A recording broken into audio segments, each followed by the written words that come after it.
استغفر اللہ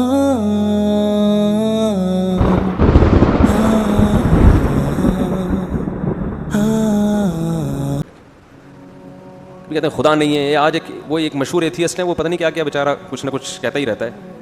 ابھی میرے خلاف ایک کلپ بنایا انہوں نے, اس میں اس نے کہا کہ یہ مولانا صاحب جو ہے نا, میں نے کہیں وہ جو بل تھا نا سینٹ میں جو پاس ہوا ہے خواتین پہ تشدد, بچوں پہ تشدد کے خلاف بل, اس بل کی مخالفت کی ہے میں نے. سب نہیں کی ہے جتنے بھی عقل مند لوگ ہیں. اور خلیل الرحمان قمر جو ڈرامہ نگار ہے اس نے بھی بڑی شدید مخالفت کی ہے, بڑا خاندانی کام کیا. تو محترم نے فوراً کلپ بنا دیا کہ دیکھو یہ لوگ اس بات کی گویا ترغیب دیتے ہیں کہ عورتوں کو اور بچوں کو مارنا چاہیے. اور اے بھائی, کسی بل کی مخالفت کا مطلب یہ نہیں ہوتا کہ اس بل میں ہر شک کے ہم خلاف ہیں, اور ہم لوگوں کو ترغیب دے رہے ہیں کہ اس کی مخالفت کرنے کا مطلب ہے کہ اس کے الٹ چلنا شروع ہو جاؤ. ٹھیک ہے نا, اس کے الٹ چلنا شروع ہو جاؤ. اسلام نے عورت پر ہاتھ اٹھانے کی 5 شرطوں میں اجازت دی ہے. دوسری بات یہ کہ جب آپ قرآن کی آیت پڑھ, اجازت دی ہے, ترغیب نہیں دی ہے, وہ بہت کم صورتوں میں. ترغیب کس بات کی دی ہے؟ جو نبی صلی اللہ علیہ وسلم نے اپنے عمل سے 9 بیویاں رکھی ہیں, زندگی میں کبھی کسی ایک پر بھی ہاتھ نہیں اٹھایا. حتیٰ کہ حضرت عائشہ فرماتی ہیں کسی عورت پہ, کسی خادم پہ بھی زندگی میں کبھی ہاتھ نہیں اٹھایا. یہ ترغیب ہے. یہ کیا ہے؟ یہ کوئی گورا کر کے دکھائے, کوئی ایتھیس کر کے دکھائے. بتایا ہے کہ لائف اسٹائل یہ ہونا چاہیے. انس ابن مالک کہتے ہیں میں نبی کا خدمت گزار تھا, 10 سال مجھے خدمت کے طور پر نبی کے حوالے کیا گیا. اللہ کی قسم 10 سال میں ایک دفعہ مارنا تو دور کی بات, ڈانٹا بھی نہیں ایک دفعہ. آپ کا کوئی ملازم ہو, 10 سال میں ایک بار بھی نوبت نہ آئے کہ آپ اسے ڈانٹو. آج دنیا میں کسی کے باپ کے پاس بھی اتنا ظرف ہے؟ وہ باپ کا لفظ اب چڑھ گیا میری زبان پہ, وہ جو باپ پہ بن گیا تھا نا کلپ, کہیں ہے کسی کے پاس اتنا ظرف؟ بولو بھائی. 10 سال بڑا عرصہ ہوتا ہے. فرماتے ہیں مجھے کوئی کام نبی نے میرے ذمہ لگایا اور میں نے نہیں کیا, تو نبی نے کبھی طنز نہیں کیا کہ یہ کیوں نہیں کیا. اور کوئی کام نبی نے مجھے منع کیا ہو اور میں نے کر لیا, تو نبی نے ایک دفعہ بھی یہ نہیں کیا کہا کہ کیوں کیا. کر لیا ٹھیک ہے, نہیں کیا تو بھی ٹھیک ہے. کتنا بڑا ظرف. ہم صرف قرآن کو حجت نہیں مانتے, قرآن خود کہہ رہا ہے لقد کان لکم فی رسول اللہ اسوۃ حسنہ. قرآن پر عمل کون کر کے دکھائے گا؟ نبی. تو قرآن کہہ رہا ہے کیسے عمل کیا, یہ نبی سے سیکھنا ہے.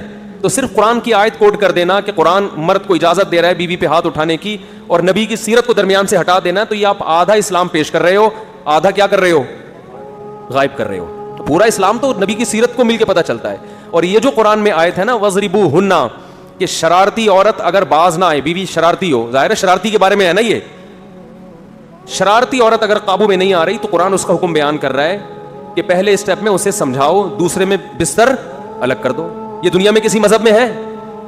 تیسرے اسٹیپ میں وَضْرِبُوهُنَّ, ان کو مارو. اور یہاں آرڈر جو ہے نا مارو, امر یہاں اباحت کے لیے ہے, وجوب کے لیے نہیں ہے. یعنی امر کا جو صیغہ ہے نا, صیغہ تو آرڈر کا ہے کہ کرو یہ کام. لیکن جو عربی گرامر جانتے ہیں انہیں پتا ہے کہ قرآن میں بہت سارے آرڈر اجازت کے معنی میں استعمال ہوئے ہیں. جیسے قرآن میں آتا ہے وَإِذَا حَلَلْتُمْ فَاصْطَادُوا, اے ایمان والو جب تم احرام کی حالت میں ہو تو شکار مت کرو, جب احرام سے نکل آؤ تو شکار کرو. تو آپ نے کبھی حاجیوں کو دیکھا احرام سے نکلتے ہی توپیں ہاتھ میں بندوقیں لے کے جنگل چلے جاتے ہوں؟ نہیں آ رہی بات. کبھی دیکھا اپنے حاجیوں کو؟ اب آپ کے حاجی صاحب ہیں وسیم بھائی, حج کرنے کے لیے گئے. وسیم بھائی کہاں گئے؟ حج کرنے. فون کر کے پوچھا آپ نے, بھائی وہ میں بھائی ابھی عرفہ کے میدان میں ہوں, احرام میں ہوں, حج کر رہا ہوں میں, اور اللہ کا شکر ہے بالآخر میں رمی کر کے احرام سے, وہ عرفہ کے میرا حج پورا ہو گیا, اب میں احرام سے میں نے قربانی کر لی ہے, اب میں سر منڈا رہا ہوں اور احرام سے نکل رہا ہوں. اب وہ احرام سے نکلے, اس کے بعد طواف زیارت کے لیے انہوں نے ارادہ کیا چلو اپنے ہوٹل میں چلتے ہیں, آرام کرتے ہیں, اب ہم طواف کریں گے. اب آپ قرآن پڑھنا جانتے تھے نا, آپ کو کیا آتا ہے قرآن.